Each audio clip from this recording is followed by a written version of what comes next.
ನಮಸ್ಕಾರ ವೀಕ್ಷಕರೇ, ನಿಮಗೆಲ್ಲರಿಗೂ ನನ್ನ ಯೂಟ್ಯೂಬ್ ಚಾನಲ್ಗೆ ಸ್ವಾಗತ. ಯಾವ ಜನ್ಮದ ಮೈತ್ರಿ ಭಾಗ 28. ಅವಳಿಗೆ ನಗು ತಡೆಯಲಾಗಲಿಲ್ಲ. ಜೋರಾಗಿ ನಕ್ಕಳು. ನಗುವಾಗ ಅವಳ ಕೆನ್ನೆಯಲ್ಲಿ ಮೂಡಿದ ಗುಳಿ ಕಂಡು ಅವನು ಆ ಗುಳಿಯೊಡತಿಗೆ ಪೂರ್ತಿಯಾಗಿ ಮನಸೋತು ಬಿಟ್ಟಿದ್ದ. ತಾನೇನು ಮಾಡುತ್ತಿದ್ದೇನೆ ಎಂಬ ಅರಿವೇ ಇರಲಿಲ್ಲ. ಅವನ ಸಂಯಮ ಸಡಿಲವಾಗಿ ಬಿಟ್ಟಿತ್ತು. ನನ್ನ ಪ್ರಶ್ನೆಗೆ ಉತ್ತರ ಸಿಗದೆ ನಾನು ನಿನ್ನನ್ನು ಬಿಡಬೇಕು ಅಂತ ಕೂಡ ರೂಲ್ಸ್ ಇಲ್ಲ ಎಂದು ಅವಳು ಹೇಳಿದ ದಾಟಿಯಲ್ಲೇ ಹೇಳಿ ಅವಳ ಕೈಯನ್ನು ಬಿಗಿಯಾಗಿ ಹಿಡಿದುಕೊಂಡ ವಿರಾಟ್. ಯಾರೂ ಇಲ್ಲ ಅಂತ ಹೇಳಿದ್ದು, ಈಗ ನೀವು ನನ್ನ ಕೈ ಬಿಡಬೇಕು ಅಂತ ರೂಲ್ಸ್ ಇದೆ ಎಂದು ಇನ್ನೊಂದು ಕೈಯಲ್ಲಿದ್ದ ಪುಸ್ತಕವನ್ನು ಅಲ್ಲೇ ಇದ್ದ ಟೇಬಲ್ನ ಮೇಲಿಟ್ಟು ಅವನ ಹಿಡಿತದಲ್ಲಿದ್ದ ತನ್ನ ಕೈಯನ್ನು ಬಿಡಿಸಿಕೊಳ್ಳ ಹೊರಟಳು ಸ್ನಿಗ್ಧ. ನನಗೆ ನಿಂಗಿಂತ ಜಾಸ್ತಿ ಶಕ್ತಿ ಇದೆ, ವ್ಯರ್ಥ ಪ್ರಯತ್ನ ಮಾಡಬೇಡ. ಅದರ ಬದಲಾಗಿ ನನ್ನ ಪ್ರಶ್ನೆಗೆ ಉತ್ತರ ಹೇಳೋದೇ ವಾಸಿ ಅಂತ ನಿಂಗೆ ಅನ್ನಿಸಲ್ವಾ? ಅವಳನ್ನು ಪ್ರಶ್ನಿಸಿದ ವಿರಾಟ್. ಪ್ರಣವ್ ಹೇಳಿದ್ದು ಸತ್ಯ ಅನ್ನಿಸ್ತಿದೆ. ನಿಮ್ಮ ಕೈ ಕಬ್ಬಿಣದಿಂದಾನೇ ಮಾಡಿದ್ದು. ಅಬ್ಬಾ, ಆದಷ್ಟು ಗಟ್ಟಿಯಾಗಿ ನನ್ನ ಕೈ ಹಿಡ್ಕೊಂಡ್ಬಿಟ್ಟಿದ್ದೀರಿ. ನಂಗೀಗ ಕೈ ನೋವಾಗ್ತಾ ಇದೆ, ಬಿಡಿ ಪ್ಲೀಸ್. ಅವನಲ್ಲಿ ರಿಕ್ವೆಸ್ಟ್ ಮಾಡಿಕೊಳ್ಳತೊಡಗಿದಳು. ನಾನು ನಿನ್ನ ಕೈ ಬಿಡಬೇಕಾದ್ರೆ ನಂದು ಒಂದು ಕಂಡೀಷನ್ ಇದೆ. ನೀನು ಓಕೆ ಅಂದರೆ ನಿನ್ನ ಕೈ ಬಿಡ್ತೀನಿ. ಏನದು ಕಂಡೀಷನ್? ಮೊದಲು ಏನು ಅಂತ ಹೇಳಿ. ನೀನು ನನ್ನ ಏಕವಚನದಲ್ಲಿ ಅಂದರೆ ಸಿಂಗ್ಯುಲರಲ್ಲಿ ಕರಿಬೇಕು. ನೀನ್ಯಾಕೆ ನನ್ನ ಬಹುವಚನದಲ್ಲಿ ಕರಿತೀಯ? ನನಗೇನು ನಿಮ್ಮಪ್ಪನ ವಯಸ್ಸಾಯ್ತಾ? ನೀನು ನಿನ್ನ ತಂದೆಯನ್ನು ಏಕವಚನದಲ್ಲಿ ಮಾತಾಡಿಸ್ತಿರೋದನ್ನು ನಾನು ಕೇಳಿಸ್ಕೊಂಡಿದ್ದೀನಿ. ನಂಗೆ ಯಾಕೋ ನೀನು ನನ್ನ ವೀರು ಅಂತ ಕರಿಬೇಕು ಅಂತ ಆಸೆ. ಅವನ ಹಿಡಿತ ಬಿಗಿಯಾಗಿದ್ದರಿಂದ ಅವಳಿಗೆ ಕೈ ಬಿಡಿಸಿಕೊಳ್ಳಲು ಸಾಧ್ಯವಾಗಲಿಲ್ಲ. ಅವಳಿಂದ ಮಾಡಲಾಗದಂತಹ ಕೆಲಸವನ್ನೇನು ಅವನು ಹೇಳುತ್ತಿಲ್ಲ. ಅವನ ಕಂಡೀಷನ್ ತುಂಬ ಸರಳವಾಗಿತ್ತಲ್ಲ. ಅದಕ್ಕವಳು ಒಪ್ಪಿಕೊಂಡಳು. ಆಯಿತು, ನೀನೀಗ ಕೈ ಬಿಡು. ಓಕೆ. ಕೇಳಿದ ತಕ್ಷಣವೇ ಅದನ್ನು ಕಾರ್ಯರೂಪಕ್ಕೆ ತಂದಿದ್ದೀಯಲ್ಲ. ನಿಂಗೆ ಬೋರಾಗುತ್ತೆ ಅಂತ ಕತೆ ಪುಸ್ತಕ ಕೊಟ್ಟೆ. ಆದರೆ ನೀನೀಗ ಆ ಪುಸ್ತಕಗಳನ್ನು ಓದ್ತಾ ಕೂತ್ಕೋಬೇಡ. ನನಗೂ ಕೂಡ ಯಾಕೋ ಇವತ್ತು ಟೈಮ್ ಪಾಸ್ ಆಗ್ತಾ ಇಲ್ಲ. ನನಗೂ ತುಂಬ ಬೋರಾಗ್ತಿದೆ. ಪ್ರಣವ್ ಜೊತೆ ಅಷ್ಟೊಂದು ಹರಟುವವಳು ನನ್ನ ಹತ್ತಿರ ಮಾತಾಡಬಹುದಲ್ಲ.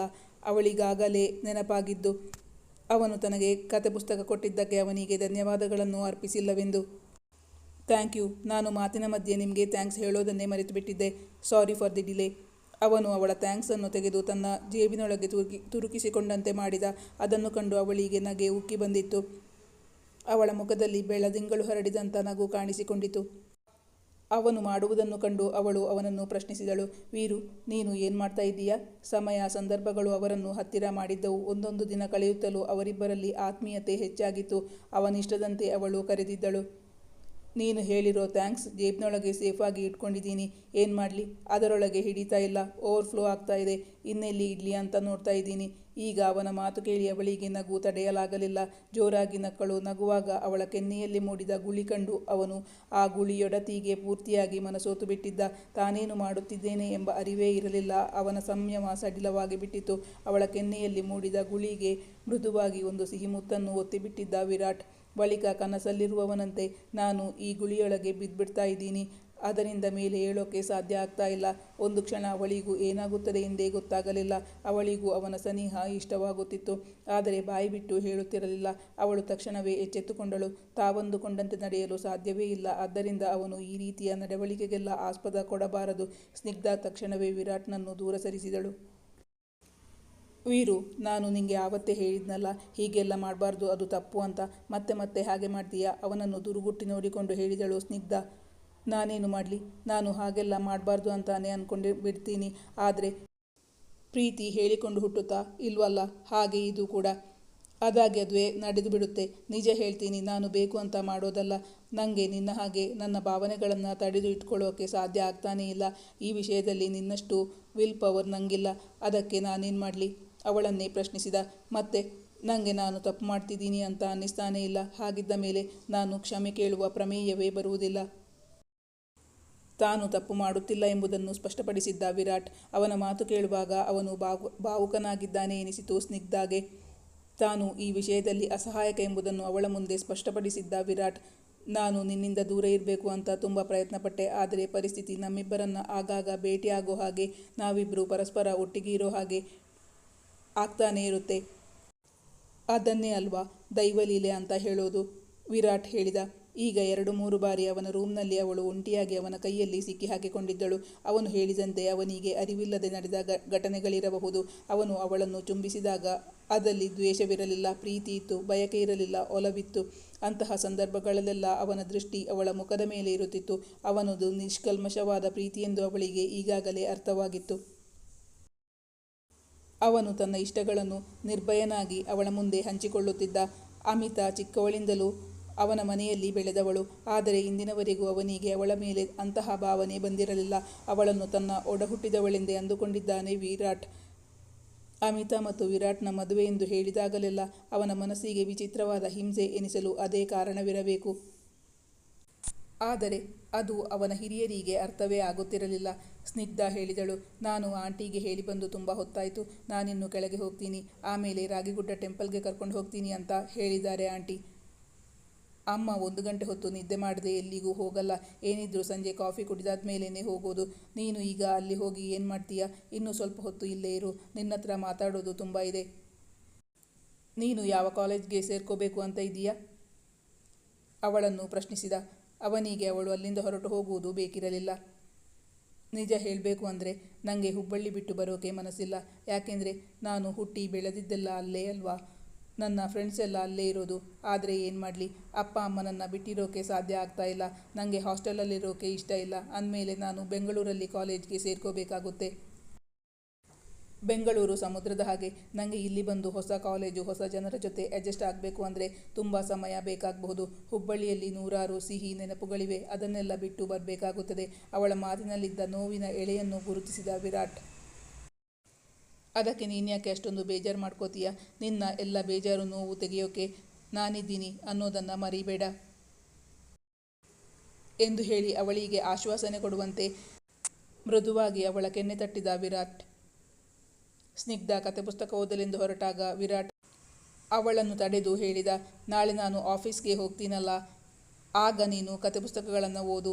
ಈಗ ನಾವಿಬ್ಬರು ಮಾತಾಡೋಣ. ಬಳಿಕ ಅವರಿಬ್ಬರು ತಮ್ಮ ಇಷ್ಟಗಳು, ಕಾಲೇಜು, ವಿದ್ಯಾಭ್ಯಾಸ ಮುಂತಾದವುಗಳ ಬಗ್ಗೆ ಮಾತುಕತೆ ಮುಂದುವರಿಸಿದರು.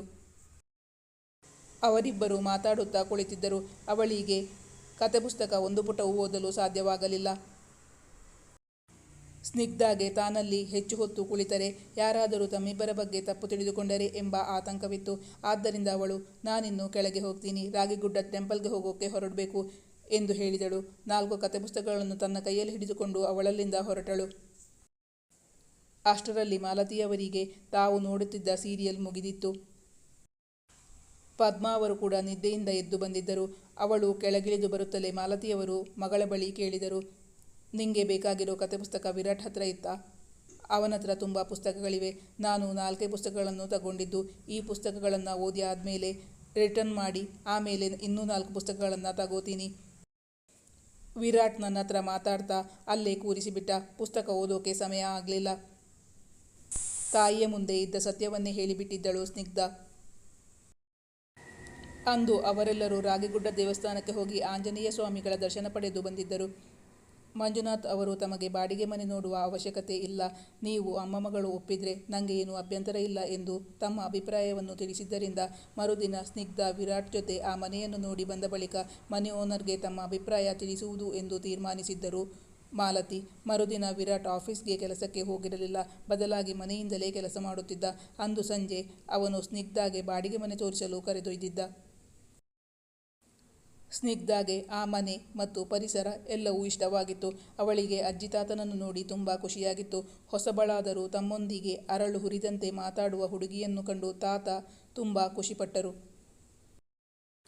ಅವರಿಂದ ಯಾವುದೇ ಅಡ್ಡಿ ಇಲ್ಲದಿದ್ದಲ್ಲಿ ತಮಗೆ ಈ ಮನೆಯೇ ಸೂಕ್ತ ಎನಿಸಿತು ಸ್ನಿಗ್ಧಾಗೆ. ಅಲ್ಲಿಂದ ಬರುತ್ತಾ ದಾರಿಯಲ್ಲಿ ವಿರಾಟ್ ಅವಳನ್ನು ಐಸ್ ಕ್ರೀಂ ಪಾರ್ಲರ್ಗೆ ಕರೆದೊಯ್ಯಬೇಕೆಂದುಕೊಂಡಿದ್ದ. ಆ ಬಾಡಿಗೆ ಮನೆಗೂ ಇವರ ಮನೆಗೂ ಸುಮಾರು 1 ಕಿಲೋಮೀಟರುಗಳಷ್ಟು ದೂರವಿದ್ದುದಲ್ಲವೇ ಅಲ್ಲಿಂದ ಹೊರಟು ಬರುತ್ತಾ ಮನೆ ದಾರಿಯಲ್ಲ ಬೇರೆ ದಾರಿಯಲ್ಲಿ ತನ್ನನ್ನು ಕರೆದೊಯ್ಯುತ್ತಿದ್ದಾನೆ ಎಂಬ ಸಂಶಯ ಉಂಟಾಯಿತು ಸ್ನಿಗ್ಧಾಗೆ. ಮೊದಮೊದಲು ಅವನೊಂದಿಗೆ ಬೈಕ್ನಲ್ಲಿ ಹೋಗಲು ಅವಳಿಗೆ ಸಂಕೋಚವಾಗುತ್ತಿತ್ತು. ಈಗ 2-3 ಬಾರಿ ಈ ಮೊದಲೇ ಹೋಗಿದ್ದಳಲ್ಲ, ಈಗ ಅವಳಿಗೆ ಅಭ್ಯಾಸವಾಗಿತ್ತು. ಅವನು ಹೇಳದೆ ಅವನ ಭುಜ ಬಳಸಿ ಹಿಡಿದುಕೊಂಡು ಬೈಕಲ್ಲಿ ಕೂರುತ್ತಿದ್ದಳು. ಅವನಿಗೂ ಅವಳೊಂದಿಗೆ ತನ್ನ ಬೈಕ್ನಲ್ಲಿ ಹೋಗುವುದೆಂದರೆ ವಿಮಾನದಲ್ಲಿ ಹೋದಷ್ಟು ಸಂತೃಪ್ತಿ. ಅವನು ಅವಳೊಂದಿಗೆ ಕಳೆಯುವ ಪ್ರತಿ ಕ್ಷಣವನ್ನು ಅತ್ಯಂತ ಖುಷಿಯಿಂದ ಆಸ್ವಾದಿಸುತ್ತಿದ್ದ. ಮೊದಮೊದಲು ಅವನನ್ನು ಕಂಡರೆ ಭಯಪಡುತ್ತಿದ್ದ ಹುಡುಗಿಗೆ ಈಗ ಅವನನ್ನು ಕಂಡರೆ ಭಯ ಆಗುತ್ತಿರಲಿಲ್ಲ. ಅವನೊಂದಿಗೆ ಆತ್ಮೀಯತೆ ಬೆಳೆದಿತ್ತು. ಪ್ರಣವ್ ಜೊತೆ ಹರಟುವಂತೆ ಅವನ ಜೊತೆಯೂ ಹರಟತೊಡಗಿದ್ದಳು. ನೀನೀಗ ನನ್ನ ಬೇರೆಲ್ಲೋ ಕರ್ಕೊಂಡು ಹೋಗ್ತಾ ಇರೋ ಹಾಗೆ ಅನ್ನಿಸ್ತಾ ಇದೆ. ಈಗ ನಾವು ಎಲ್ಲಿಗೆ ಹೋಗ್ತಾ ಇರೋದು? ಅವನನ್ನು ಪ್ರಶ್ನಿಸಿದಳು ಸ್ನಿಗ್ಧ. ನೀನಂದು ಬೆಟ್ ಗೆದ್ದಿದ್ದಕ್ಕೆ ಪ್ರಣವ್ ಬದಲಾಗಿ ನಾನು ನಿಂಗೆ ಐಸ್ ಕ್ರೀಮ್ ಕೊಡಿಸ್ತೀನಿ, ನೋಡೋಣ ನೀನು ಅದೆಷ್ಟು ಐಸ್ ಕ್ರೀಮ್ ತಿಂತೀಯಾ ಅಂತ ಎಂದು ಹೇಳುತ್ತಾ ತನ್ನ ಗಾಡಿಯನ್ನು ಐಸ್ ಕ್ರೀಮ್ ಪಾರ್ಲರ್ನ ಮುಂದೆ ನಿಲ್ಲಿಸಿದ್ದ. ವಿರಾಟ್ ಮೊದಲ ಬಾರಿಗೆ ಅವರಿಬ್ಬರು ಒಟ್ಟಿಗೆ ಐಸ್ ಕ್ರೀಮ್ ಪಾರ್ಲರಿಗೆ ಹೋಗುತ್ತಿರುವುದು ಮನೆಯಲ್ಲಿ ಹೇಳಿ ಬಂದಿಲ್ಲ. ಅವಳು ಇದುವರೆಗೂ ಒಂದು ದಿನವೂ ಪರಪುರುಷನೊಬ್ಬನ ಜೊತೆ ಹೀಗೆ ಏಕಾಂಗಿಯಾಗಿ ಹೋಟೆಲ್ಗಾಗಲಿ ಐಸ್ ಕ್ರೀಮ್ ಪಾರ್ಲರ್ಗಾಗಲಿ ಹೋಗಿರಲಿಲ್ಲ. ಅವಳ ಮುಖದಲ್ಲಿ ಆ ಆತಂಕ ಎದ್ದು ಕಾಣುತ್ತಿತ್ತು. ನಾನು ಅಮ್ಮಂಗೆ ಹೇಳ್ದೆ ಎಲ್ಲಿಗೂ ಹೋಗಲ್ಲ. ಒಂದು ವೇಳೆ ಅಮ್ಮಂಗೆ ಗೊತ್ತಾಗಿ ಅಮ್ಮ ಬೈದ್ರೆ? ಅವಳು ಆತಂಕದಿಂದ ಅವನಲ್ಲಿ ಹೇಳಿದಳು. ಐಸ್ ಕ್ರೀಮ್ ಪಾರ್ಲರ್ ಒಳಗೆ ಹೋಗಲು ಅವಳಿಗೆ ಭಯವಾಗುತ್ತಿತ್ತು. ನೀನು ನನ್ನ ಜೊತೆ ತಾನೇ ಬಂದಿರೋದು. ನಿಮ್ಮ ಅಮ್ಮ ಯಾಕೆ ಬೈತಾರೆ? ನಿಂಗೆ ಅಷ್ಟು ಭಯ ಆಗುತ್ತೆ ಅಂದರೆ ನಾನು ಈಗಲೇ ಆಂಟಿಗೆ ಕಾಲ್ ಮಾಡಿ ವಿಷಯ ತಿಳಿಸ್ತೀನಿ. ವಿರಾಟ್ ತಕ್ಷಣವೇ ಮಾಲತಿಯವರಿಗೆ ಕರೆ ಮಾಡಿ ತಾವಿಬ್ಬರು ಐಸ್ ಕ್ರೀಮ್ ಪಾರ್ಲರಿಗೆ ಹೋಗುತ್ತಿರುವ ವಿಷಯವನ್ನು ತಿಳಿಸಿದ್ದ. ಆಂಟಿ, ನೀವೇ ನಿಮ್ಮ ಮಗಳ ಹತ್ತಿರ ಮಾತಾಡಿ ನನ್ನ ಜೊತೆ ಐಸ್ ಕ್ರೀಮ್ ತಿನ್ನೋಕ್ಕೆ ನಿಮ್ಮ ಪರ್ಮಿಷನ್ ಬೇಕಂತೆ ನಿಮ್ಮ ಮಗಳಿಗೆ ಎಂದು ಹೇಳಿದ್ದ. ತಾಯಿ ಒಪ್ಪಿದ ಬಳಿಕವೇ ಅವಳು ಅವನೊಂದಿಗೆ ಐಸ್ ಕ್ರೀಮ್ ಪಾರ್ಲರ್ನ ಒಳಗೆ ಹೋಗಿದ್ದು. ಈ ಕಥೆಯ ಮುಂದಿನ ಭಾಗ ಮುಂದಿನ ಸಂಚಿಕೆಯಲ್ಲಿ ಮುಂದುವರಿಯುವುದು. ವೀಕ್ಷಕರೇ, ನಿಮ್ಮ ಅನಿಸಿಕೆ ಅಭಿಪ್ರಾಯಗಳನ್ನು ಕಮೆಂಟ್ ಮಾಡಿ ತಿಳಿಸಿ. Thank you for watching.